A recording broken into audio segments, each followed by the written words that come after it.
Loïc Perron prend la barre du Penduic 2, mythique bateau d'Éric Tabarly. Il va participer à la Transat anglaise début mai entre Plymouth et New York. Tabarly avait remporté cette course en solitaire avec Penduic 2 en 1964. C'est donc une traversée hommage que Loïc Perron s'apprête à réaliser. Nous retrouvons le navigateur à Saint-Pierre-Quiberon. Bonjour Loïc Perron. Vous allez donc remettre à l'eau Penduic 2 aujourd'hui après un gros toilettage, mais il reste comme à l'origine avec une vraie navigation à l'ancienne donc. Ah oui, le toilettage, il a lieu tous les ans et tous les hivers ici à l'ONV. Le skipper David Alexandre qui est ici en prend soin depuis bien longtemps déjà, depuis plus de 20 ans. Et là, on a juste un petit peu, non pas amélioré, mais en tout cas essayé de remettre un petit peu des accastillages, des appareillages qui n'existaient plus depuis longtemps, dont un régulateur d'allure. Vous savez, j'essaye de respecter ce qu'on faisait il y a 50 ans, c'est-à-dire le minimum d'électronique ou d'informatique embarquée, il n'y en a pas. Il y a juste le matériel obligatoire de sécurité, évidemment. Et puis pour renouer un petit peu avec des sensations d'antan. Moi, j'ai eu la chance de faire mes premières transatlantiques il y a 30 ans maintenant, avec des régulateurs d'allure, au sextant, sans aucun GPS, ça n'existait pas. Et j'ai envie un peu, non seulement de revivre un peu ces petites sensations de vertige, d'incertitude, c'est ce que je dis. Et puis surtout, c'est un hommage, évidemment, à Éric. Parce que là, en 64, vous savez, ce bateau qui est derrière nous, c'était une réelle révolution quand il a été mis à l'eau ici, à la Trinité. Construit chez Constantini, c'était vraiment un bateau révolutionnaire, tout comme le sont les bateaux sur lesquels j'ai la chance de naviguer. Vous, en quelque sorte. Je venais de le dire à l'instant, quand on n'était pas encore à l'antenne, j'embarque au moins son livre, j'en ai 3 éditions de sa Transat Victoire en solitaire. Et vous pensez bien que je vais les relire encore, page après page, et regarder et m'inspirer beaucoup de ce qu'il a fait, évidemment. Est-ce que vous allez aussi vous mesurer à Éric Tabarly ? Non, ce n'est pas une question de mesure, c'est une question d'hommage.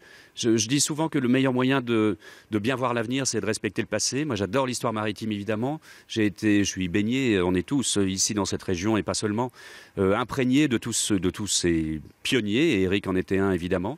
Et je trouve que c'est surtout ça. Hein. Et il y a aussi d'autres anecdotes intéressantes.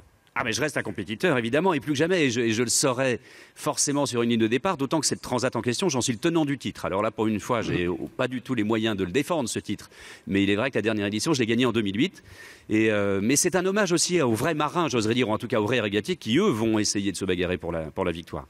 Alors un mot sur le bateau, en quoi ce bateau était innovant à l'époque ?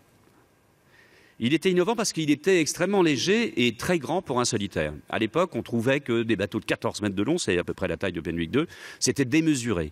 Et l'intelligence d'Éric et de Constantini, le fabricant de ce bateau, c'est de l'avoir fait très léger. Les bateaux de l'époque, pour la même longueur, pesaient à peu près 2 fois plus lourd.